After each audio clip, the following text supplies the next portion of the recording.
Recently, I pointed out that some buy-to-let mortgage rates had quietly ticked up, even though the Bank of England have trimmed the base rate, and I said the culprit was international money markets, where the real cost of funding comes from. Well, now it's not just happening to buy-to-let mortgages, so stick with me until the end of the video and I'll tell you exactly what's happening.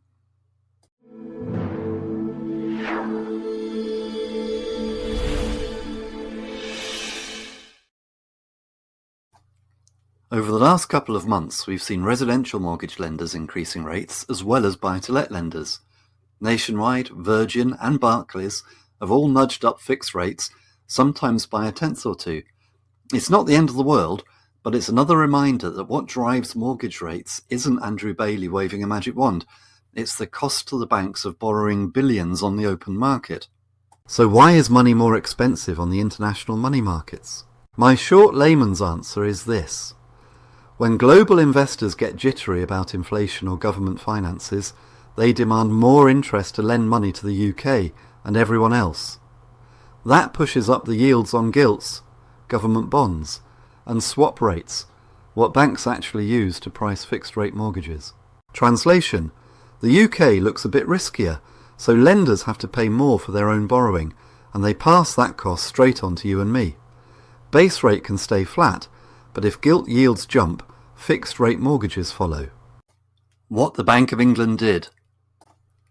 The Bank of England left base rate unchanged at 4% in September. No surprise there. What was more interesting is that they said they'll slow down quantitative tightening. That's selling gilts back into the market. Basically, the banks and institutions buy the gilts, meaning they have less money to lend, and that slows the economy. In theory, fewer gilts being dumped should mean less upward pressure on yields, which is supportive for mortgage pricing. Whether that calms things down or not is anyone's guess. Markets are already twitchy. Services inflation is still running hot, and public finances look ropey. If investors don't buy the Bank of England's new approach, they'll keep charging more, and swap rates won't budge. After all, the Bank of England is keeping base rate at 4%, which is monetary tightening, whilst at the same time slowing QT, which is monetary loosening, and at a time when they say they are worried about inflation. At first glance, this might look like mixed messaging, but it could be, time will tell, a step towards more loosening by way of interest rate cuts in the future. If they are right that inflation peaks at 4%, they'll then have room to cut rates, and slowing QT will make those rate cuts more effective.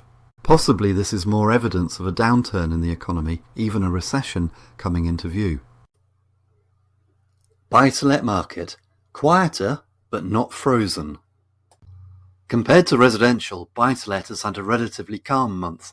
A couple of trims here and there. Fleet launched a cashback option on 2-year fixes. TMW knocked a slither off limited company deals, but nothing seismic. The averages are still hovering where they were last week, around 4.9% for 2-year fixes and 5.2% for 5-year fixes. In other words, still lower than 6 months ago, but not falling fast.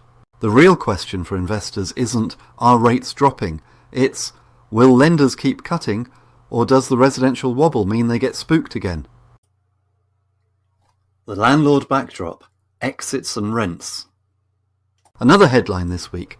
Forecasts of more landlords exiting the market in 2025. Nothing shocking there. Costs are up, taxes aren't easing, and some people are tired of the grind. But here's the irony. If enough investors do throw in the towel, supply shrinks, rents get pushed up, and the next round of affordability tests on 5-year fixes might actually get easier. Slim comfort maybe, but worth remembering. On the rental side, growth has slowed. Still up, but at the weakest pace in 4 years. For most of us, that's actually not bad news.